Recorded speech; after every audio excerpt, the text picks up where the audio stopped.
Shalom, puji Tuhan, Tuhan Yesus baik, segala kemuliaan hanya bagi Tuhan Yesus. Saudara yang terkasih dimanapun kita berada, mari saat ini, pagi ini, saya mengundang kita untuk bersaat teduh, datang kepada Tuhan, kita mengucap syukur di dalam doa dan firman-Nya. Mari berdoa. Bapa di sorga, kami menaikkan pujian syukur kepadamu karena kasih Tuhan, berkat Tuhan, pemeliharaan Tuhan selalu nyata dalam kehidupan kami sebagai umat-Mu. Saat ini kami hendak mendengarkan firman Tuhan. Tuntunlah kami dengan kuasa Roh Kudus, sehingga kami dimampukan mengerti dan melakukan firman dalam hidup. Kami sambut firman Tuhan di dalam nama Tuhan Yesus. Amin. Bacaan Alkitab, Mazmur 34 ayat 20. Kemalangan orang benar banyak, tetapi Tuhan melepaskan dia dari semuanya itu. Demikian firman Tuhan yang disebut berbahagia mereka yang mendengar dan melakukan firman Tuhan. Saudaraku, banyak hal-hal yang tidak menyenangkan itu terjadi pada orang-orang benar, pada umat Tuhan yang mengandalkan Tuhan dalam kehidupannya. Dan seringkali membuat kita tidak mengerti mengapa Tuhan izinkan semuanya ini terjadi dalam kehidupan umatnya. Tidak sanggupkah Tuhan mencegahnya? Apa maksud Tuhan dengan peristiwa-peristiwa ini? Pemazmur Daud mengatakan bahwa kemalangan orang benar banyak, tetapi Tuhan melepaskan dia dari semuanya itu. Dan itu disaksikan oleh Raja Daud dalam kehidupan pribadinya. Namun berdasar bacaan ini, saya mengajak kita untuk melihat seorang tokoh besar, seorang Abram. Pada waktu Tuhan memanggil Abram dan menyuruhnya keluar dari negerinya, dari sanak saudaranya, Tuhan menunjukkan negeri mana yang akan dia tuju, dan negeri itu rahasia bagi Abram. Abram pergi keluar bersama Sarai istrinya, Lot dengan beberapa orang dan segala harta benda mereka.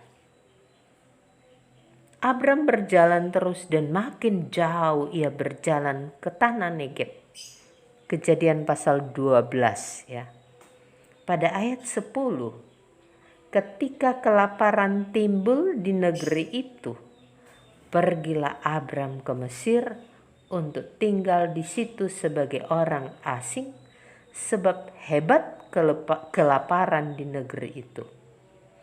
Abram minta pertolongan ke Mesir. Saudaraku, Abram ke Mesir itu bukan petunjuk Tuhan, tetapi itu kehendak Abram sendiri. Dia belum memahami akan penderitaan yang terjadi. Saat itu Abram masih dalam proses pertumbuhan imannya. Ia masih lebih berharap kepada Mesir daripada kepada Tuhan. Abram mengandalkan kemampuan pikirannya sendiri yang terbatas. Hal ini lazimnya sering dilakukan oleh umat Tuhan. Ketika mengalami suatu pergumulan, mencari jalan keluar dengan akal, kekuatan sendiri. Saudara, dan orang yang mengandalkan kekuatan sendiri dengan akalnya sendiri, biasanya kalau sudah kehabisan daya akalnya, mudah saja menghalalkan segala cara untuk mengatasi kemelut yang dihadapinya. Demikian juga dengan Abram.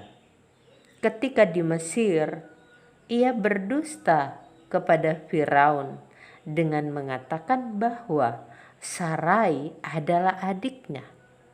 Sarai adalah seorang yang sangat cantik, sehingga Firaun tertarik kepada Sarai. Dan tindakan berdusta dari Abram merupakan kehancuran moral bagi dia.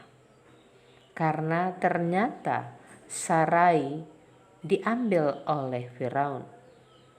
Saudaraku, tetapi Tuhan yang sudah memanggil Abram, Tuhan yang mau memakai Abram, Tuhan menolong dia.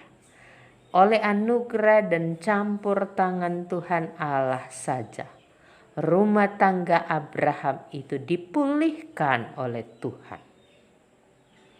Pada waktu itu terjadi, iman Abraham masih dalam proses bertumbuh, belum sehebat yang dikisahkan dalam Alkitab ketika Tuhan Allah menguji dia dengan mempersembahkan anak satu-satunya Ishak kepada Tuhan. Saudaraku, belajar dari kehidupan seorang Bapak Abraham. Berbagai persoalan yang diizinkan Tuhan terjadi bagi dia, dari Abram menjadi Abraham, banyak pergumulan yang datang bagi dia. Dan kehidupan Abram ini menjadi contoh bagi kita anak-anak Tuhan, bahwa Tuhan mengizinkan persoalan-persoalan itu ada dalam kehidupan kita. Pergumulan itu hadir dalam kehidupan umat Tuhan. Itu adalah proses pendidikan pertumbuhan iman. Tuhan mengajar umatnya untuk berseru kepada Dia ketika berada dalam kesesakan. Seperti yang sedang kita hadapi saat ini, kita sedang bergumul dengan persoalan pandemi COVID. Tuhan memberikan kesempatan bagi kita untuk berseru kepadanya. Tuhan memberi kesempatan kepada kita untuk meminta pertolongan padanya. Dan pasti Tuhan mendengar dan akan memberikan pertolongan pada saatnya. Tuhan mendidik kita untuk mengandalkan kuasa, mendidik kita mengandalkan pertolongannya. Oleh kesaksian pemazmur 34 ayat 18, apabila orang-orang benar itu berseru-seru, maka Tuhan akan mendengar dan melepaskan mereka dari segala kesesakannya. Tuhan Yesus memberkati. Amin. Mengakhiri persekutuan, kita berdoa bersama doa Bapa kami. Bapa kami yang di sorga, dikuduskanlah namamu, datanglah kerajaanmu, jadilah kehendakmu di bumi seperti di sorga. Berikanlah kami pada hari ini makanan kami yang secukupnya, dan ampunilah segala kesalahan kami, seperti kami juga mengampuni orang yang bersalah kepada kami. Dan jangan membawa kami ke dalam pencobaan, tetapi lepaskan kami daripada yang jahat. Karena Engkau yang punya kerajaan, kuasa dan kemuliaan sampai selama-lamanya. Amin. Saudaraku, terima kasih. Sambutlah hari ini dengan penuh sukacita. Jalani hidup dengan penuh iman. Kasih Tuhan, berkat Tuhan hadir menyertai kita semua. Shalom.